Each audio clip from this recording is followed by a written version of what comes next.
Welcome to Voodoo Whiskey Gaming, and this is my late review of the Fright-Filled Until Dawn on the PS4. Okay, so the game isn't actually fright-filled, but that doesn't make it bad. In reality, I found the story quite enjoyable. I mean, admittedly, at one point I started to be like, oh wow, this is kind of stereotypical, I can see what's coming a mile away. But then the writers really threw me for a loop, which is awesome. The game revolves around a group of teens in a remote mountain cabin, and they're stalked by like a masked killer or something along those lines. One thing I will say to complain about the writing is jump scares. You kind of see them coming and they get old. I will say that each character has their own unique personality and you get a good variety in archetypes. To go along with my writing comment earlier, you can definitely see where the writers took some of their inspiration from, but that's not necessarily a bad thing. I think they did a really good job mixing it all together. One thing that did full on confuse me is the fact that some of these characters seem to be completely immune to cold. There's one in particular that definitely should have frozen to death.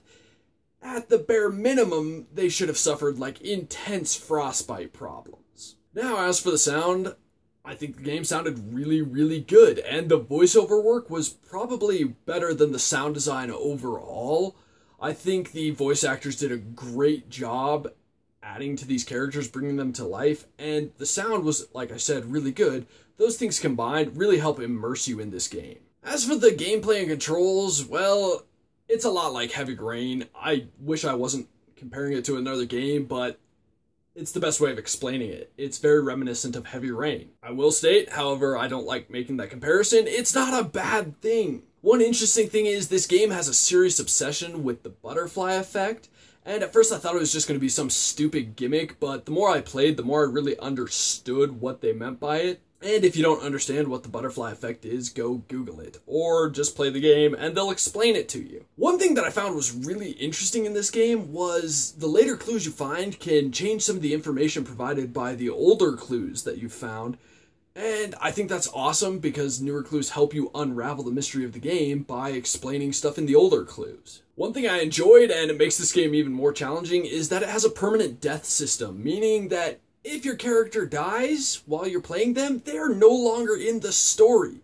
The story will progress without them. I'll also add in there that I did a completely shit job of keeping my characters alive. Like Heavy Rain, this game pretty intensely uses QuickTime events, and I will say this, they really mean quick when they say QuickTime events, because if you are not fast enough, it's very easy to end up dead, and well, then that character is gone. It happened to me more than once. One slight complaint I have with this game is that the environmental or item interaction is a little too picky about where you need to be standing when you press the button. But fortunately that doesn't apply to the QuickTime events. Those are very tight and responsive. I'll also whinge a little bit about the movement in this game. It's sluggish and it's not as responsive as I'd like it to be, but I'm not that surprised. That's kind of a common theme in games like this. As for the graphics, overall, I thought this was a beautiful game. The characters are beautifully rendered, and for the most part, the backgrounds look good. There are times, however, where certain background items look like they're cel-shaded, which doesn't really fit in. Also, the developers clearly put a lot of work into the characters. They look great, their movements look really good, it looks very natural, especially how their faces move, and well, how their bodies move when they're running, climbing upstairs, just doing normal things even. And let's face it, since you spend a lot of time staring at the characters while they're saying things and reacting to things, that's important that you believe the character is scared or excited or happy or angry, whatever. It's important and it's immersive. In my opinion, if you own a PS4, this is definitely worth a buy, but I will add the same addendum I added to Everybody's Gone to the Rapture.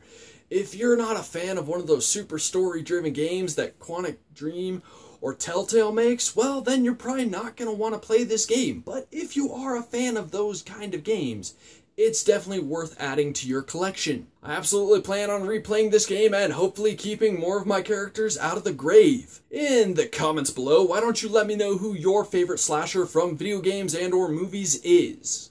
Thanks for watching, and if you enjoyed the video, please hit that like button. And if you like what I'm doing in general, subscribe. Have a good one.